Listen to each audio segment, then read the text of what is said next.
491 million ആൾക്കാർ social മീഡിയയിൽ ഇന്ത്യയിൽ എൻഗേജ്ഡ് ആണെന്നാണ് കണക്ക്.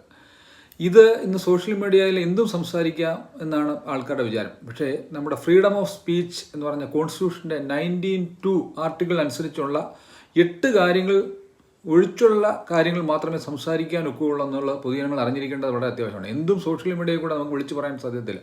അതിനകത്ത് ആ 8 കാര്യങ്ങൾ എന്തൊക്കെയാണെന്ന് വെച്ചാൽ അപ്പോൾ ഇന്ത്യയുടെ സോവറിനിറ്റിയെയും ഇൻറ്റഗ്രിറ്റിയെയും ബാധിക്കുന്ന കാര്യങ്ങൾ, ഇന്ത്യ മഹാരാജ്യത്തിൻ്റെ കോൺസ്റ്റിറ്റ്യൂഷൻ കൊണ്ട് അതിൻ്റെ ചട്ടങ്ങളെ ലംഘിക്കുന്ന ഒരു കാര്യങ്ങളും പറയാൻ പാടില്ല. സെക്യൂരിറ്റി, രാജ്യത്തിൻ്റെ സെക്യൂരിറ്റിയെ ബാധിക്കുന്ന, രണ്ടാമതായിട്ട് സെക്യൂരിറ്റിയെ ബാധിക്കുന്ന കാര്യങ്ങളൊന്നും തന്നെ, രാജ്യ സെക്യൂരിറ്റിയെ ബാധിക്കുന്ന കാര്യങ്ങളൊന്നും പറയാൻ പാടില്ല. അതുപോലെ ഫ്രണ്ട്ലി റിലേഷൻഷിപ്പ് നമുക്ക് അന്യരാജ്യങ്ങളുമായിട്ട് ഫ്രണ്ട്ലി റിലേഷൻഷിപ്പ് അതിനെക്കുറിച്ച് സംസാരിക്കാൻ പാടില്ല. അത് മൂന്നാമത്തെ കാര്യമാണ്. പിന്നെ നാലാമത്തെ വെച്ചാൽ പബ്ലിക് ഓർഡർ. നമ്മളൊരു നിയമപരമായിട്ടൊരു പബ്ലിക് ഓർഡർ, ആ പബ്ലിക് ഓർഡർ തകർക്കുന്ന രീതിയിലുള്ള ഒരു കാര്യങ്ങളും നമ്മൾ സോഷ്യൽ മീഡിയയിൽ കൂടെ വിളിച്ചു പറയാൻ സാധ്യമല്ല. അതുപോലെ ഡീസൻസി ആൻഡ് മൊറാലിറ്റി, അത് നാലാമത്തെ കാര്യമാണ്. ഡീസൻസി മൊറാലിറ്റി എന്ന് പറഞ്ഞാൽ നമുക്കൊരു ഇൻഡീസൻ്റ് ആയിട്ടുള്ള സംഭവം, അത് മൊറാലിറ്റി, നമുക്കൊരു ഇന്ത്യ എന്നുള്ള രീതിയിൽ നമുക്കൊരു മൊറാലിറ്റി ഉണ്ട്, ഒരു ഡീസൻസി ഉണ്ട്. അതിനെ തകർക്കുന്ന രീതിയിലുള്ള ഒരു കാര്യങ്ങൾ, അത് വിശദമായിട്ട് പറയാൻ ഒത്തിരി ഉണ്ട്. ഡീസൻസി മൊറാലിറ്റി അത് ലംഘിച്ചാൽ നമുക്ക് സോഷ്യൽ മീഡിയയിൽ കൂടെ ഒന്നും പറയാൻ സാധ്യമല്ല.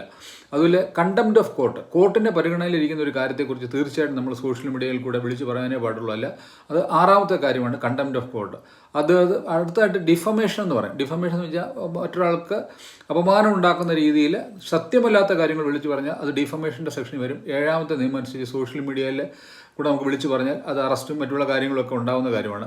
8ാമതായി ഒരു ക്രൈം ഉണ്ടാക്കാൻ വേണ്ടിയിട്ട് നമ്മൾ ഇൻഡ്യൂസ് ചെയ്യുന്ന പ്രൂവ് ചെയ്യപ്പെട്ട് കഴിഞ്ഞാൽ സോഷ്യൽ മീഡിയയിൽ കൂടെ നമ്മൾ ചെയ്യുന്ന കാര്യങ്ങൾ നമ്മളെ അറസ്റ്റ് ചെയ്യുന്നതിനോ അല്ലെങ്കിൽ നിയമപരമായ കാര്യങ്ങൾ ഉണ്ടാക്കുന്നതിനോ പ്രശ്നങ്ങൾ ഉണ്ടാക്കാവുന്നതാണ്. ഇപ്പോൾ ഈ ഒരു സോഷ്യൽ മീഡിയ കണ്ടൻറ്റ് ഇപ്പോൾ ഈ അടുത്തിടയ്ക്ക് ഇത് കൂടാതെ ഇപ്പം ചില കാര്യങ്ങളൊക്കെ നമുക്ക് വന്നിട്ടുണ്ട്. ഇപ്പം ഞാനിത് പറയാൻ കാരണം എന്ന് വെച്ചാൽ നമുക്കിപ്പോൾ സുപ്രീം കോടതിയിലൊരു കേസ് വന്നിട്ടുണ്ട്. സ്പൈനൽ മസ്കുലർ അട്രോഫി ഉള്ള SMD ഉള്ള കുറേ ആൾക്കാരെ കുറിച്ച് സ്റ്റാൻഡ് അപ്പ് കൊമഡിയനായ സമയ് വർമ്മ, വിപുൽ ഗോയൽ, ബൽരാജ്, സോണി നിഷാന്ത് ഇവർ ചേർന്നിട്ട് അവർക്ക് സ്റ്റാൻഡ് അപ്പ് കോമഡി, അത് നമ്മുടെ സ്പൈനൽ മസ്കുലർ അട്രോഫി ഉള്ള ആൾക്കാരെ കളിയാക്കിക്കൊണ്ടുള്ള ഒരു സംഭവമായിരുന്നു. അതിപ്പോൾ സുപ്രീം കോടതിയുടെ പരിഗണനയിലിരിക്കുകയാണ്. അപ്പോൾ സുപ്രീം കോടതി അതിനകത്ത് പറഞ്ഞൊരു പ്രധാനപ്പെട്ട പോയിന്റ്, അതായത് ജസ്റ്റിസ് സൂര്യകാന്തും ജയ് മല്യയും കൂടെ ചേർന്നുള്ള ഒരു ജോയിൻറ്റ് വിധിയാണ് അവർ പറഞ്ഞിരിക്കുന്നത്.